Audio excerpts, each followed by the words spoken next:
Hello mga Kalingap, for today's video mga Kalingap, mag-update tayo kay Kalingap Ido, no? Today, panibagong araw, panibagong reaksyon tayo mga Kalingap. Ito yung interview ni Birador kay Kalingap Ido kung gusto niya pa magkaroon ng love team. Ang sabi niya, pahinga muna, focus muna sa kanyang charity kasi naapekto na rin ang kanyang pagcha-charity, no? Kung sa akin, mas okay yun na pahinga muna. Pagalingin muna ang sakit na nararamdaman ni Kalingap Ido, di ba? Ang sobrang sakit kasi yung binintang sa kanya eh. Kaya kailangan lang talaga niya magpahinga. Kung may panahon na malay natin, darating ang panahon na pwede na siya mag-love team, okay, pwede yung gusto natin, di ba mga Kalingap? Pero bago dyan natin pag-usapan, paki-subscribe ang ama ng Kalingap, Bal Santos Matubang, Ate Edna Vlog, Kalingap Rab, Kalingap Ido, Jack Tapia Matubang, charity vlogger sa buong mundo na tumutulong sa ating kababayang mahirap, at nandyan yung K-Boys, directors at mga kasamaan kong reactors sa KSSD, supportaran natin mga Kalingap. At ang yung lingkod na laging nagpapaalala sa inyo, pahingi ng support mga Kalingap, Jasmine Surpab Channel. Kung di ka pa nakasubscribe, paki-subscribe and click the notification bell para lagi kang notify sa aking mga video mga Kalingap. At ito pa, kung bago ka pa lang sa aking channel, ganon din po ang gawin. Paki-subscribe and click the notification bell para updated ka sa aking mga video mga Kalingap. At paki-like and share mga Kalingap para laking tulong ito at swak sa panglasa ni YouTube mga Kalingap. At nandyan din natin mga Kalingap team, mga Kalingap partners natin, supporter natin, subscribe din natin ang kanilang mga channel. At bago tayo magdako sa ating pag-uusapan at magbigay tayo ng kuro-kuro at komento dito, panoorin mo natin ng mabuti. At bago dyan, tayo magpatuloy. Batiin ko muna kayo ng magandang araw, magandang gabi kung saan sa sulok ng mundo tayo naroroon ngayon, mapa Pilipinas, mapa Mindanao, mapa Luzon, mapa Visayas at mapa OFW. Kamusta tayong mga Kalingap? Ang hiling ko lang, sana ay nasa mabuti tayong kalagayan and good health lang tayo palagi, 'di ba? Ang Kalingap, tara na mga Kalingap, panoorin natin tong short video. Tara, let's go. 1, 2, 3, go! Ako yung mga mga kaibigan, mga Kalingap na itatambal ulit si Kalingap Ido. Hindi na muna para sa akin. Ikaw, para sa'yo, ano? Pahinga muna. Ayun! Tama yan! No. Kaya mga kaibigan, mga Kalingap, tama yung pinaglalaban ko na pahinga muna si Papa Eds kasi apektado yung kanyang charity board. Paunahin ko muna itong ayusin sa vlog. Napanood nyo naman ang video, di ba? Ang sabi niya, magpahinga muna niya sa love team. Pero kung totoo talaga, guys, bagay na bagay sila ni Bridget. Pero wala tayong magawa dahil gusto niya na magpahinga. Pahinga muna. Pagalingin muna ang sakit. Kailangan niya magpahinga at focus sa kanyang pagsa-charity dahil din naaapektuhan ang kanyang pagsa-charity at naaapektuhan na rin ang kanyang mental health. Nakita natin si Kalingap Ido na talagang pumayat siya, pero ito lang masasabi ko, pumayat siya pero blooming pa rin, gwapo pa rin. Pagpapayat lang ang nagbago sa kanyang katawan, pero yung kanyang kapugihan nandyan pa rin, 'di ba? Mas maganda 'yon kahit na pumayat pero ang gwapo pa rin. No?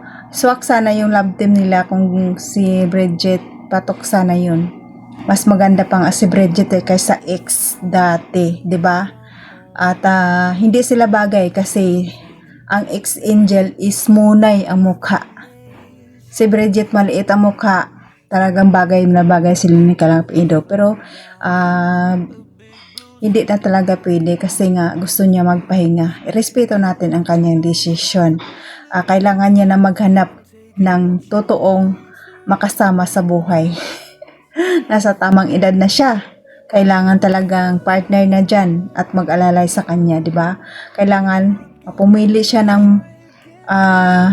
para sa kanya, na bagay sa kanya, na hindi siya husgahan, nasasabihan na manyak. At hindi magpapatulpo, 'di ba? Kasi 'yun ang pinakamasakit, 'di ba, mga Kalingap? At mahirap 'yun, 'di ba? Napakasakit. Hanggang ngayon hindi tayo makamove on sa pagpatulpo kay Kuya Bal dahil ang isang founder ng Kalingap ay ay pinatulpo. At alam naman natin naman tayo manonood, kitang-kita naman natin kung ano ang ginagawa ni Kuya Bal. Talagang charity, 'di ba? Kung mayroong mga problema ang ating mga charity partners, nandyan si Kuya Bal, nandyan palagi, nandyan siya. Talagang focus siya, 'di ba? Para malaking tulong din sa mga nangangailangan. Kaya ganyan ang founder, pero ginagawan pa rin ng butas ng mga antay. Ewan ko kung ano ang gusto ng mga antay. Papagsakin si Kuya Bal, hindi nila papapagsak si Kuya Bal. Mandami-dami ng supporters na Kuya Bal at ni Kalinga Prab, no? At talagang naniniwala kami sa kanya, 'di ba? Kaya yun din si Kalingap Edo, talagang kitang-kita naman natin na wala talaga siyang ginawa. Kitang-kita natin sa mga vlogs, kahit nasabihin ni girl na scripted yun, pero sa totoo, yun talaga ang totoo, 'di ba? Na wala siyang ginawa. Nirerespeto niya yung girl, pero yung girl gumawa talaga ng kalokohan, kaya gusto niya lang makawala at gagawa ng YouTube channel, pero kailangan niya gumawa ng hakbang papapatulpo. 'Di ba, mga kalingap? Siguro hindi siya makamove on. Masakit sa kanya ang mga message na niya natatanggap na akala niya pinagpalit na siya. Hindi mo na niya kausapin si Kalingap Edo bago siya gumawa ng hakbang kung ano ba talaga yon. Sabi niya, advice lang. Diyon na pala, hihinto, titigil na pala doon, hanggang doon lang pala. Ay, nako girl. Talagang noon pa talaga yan, may nakita na ako dyang hindi maganda sa kanya. Pero okay, sige lang, kasi tuloy pala ang suporta, kasi IDSI nga. Nandyan si Kalingap Edo, 'di ba? Kasi supporters tayo ng Kalingap Edo, supporters tayo ng Kalingap, nila Kuya Bal at Kuya Rab. Tuloy tayo sa pagsusuporta, pero ano ang ginawa? Bidang-bida pa tayo, nagbibitaw pa tayo ng pera, pero ganun pa man, hindi mahalaga. Parang nagsabi lang tayo na pagsisisi nasa bandang huli, 'di ba?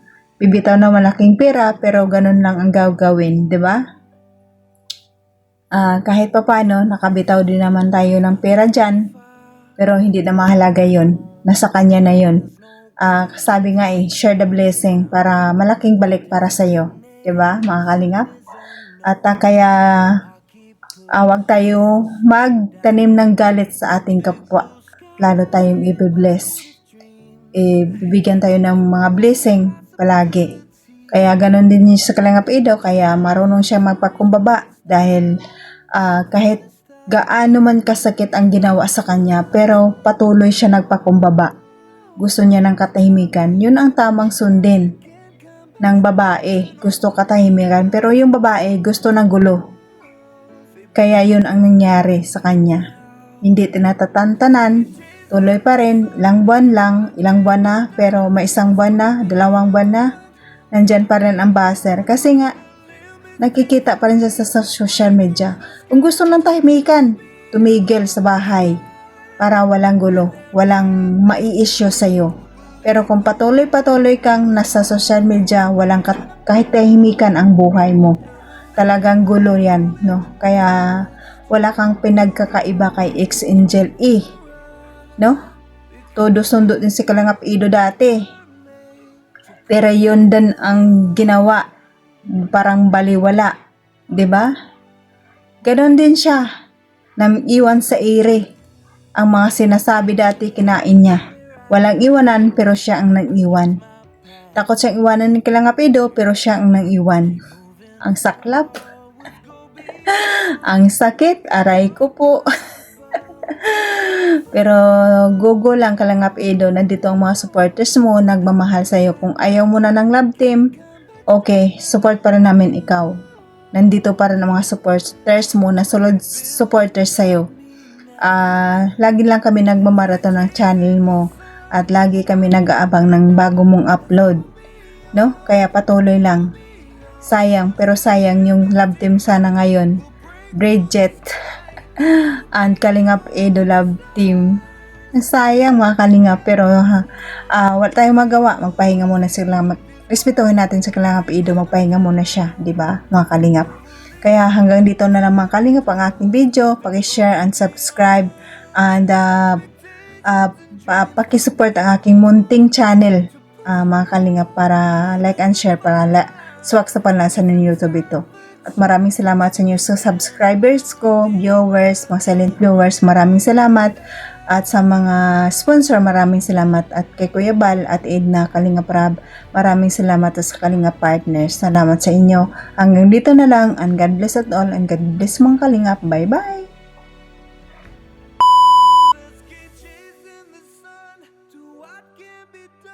Let's go beyond, go beyond.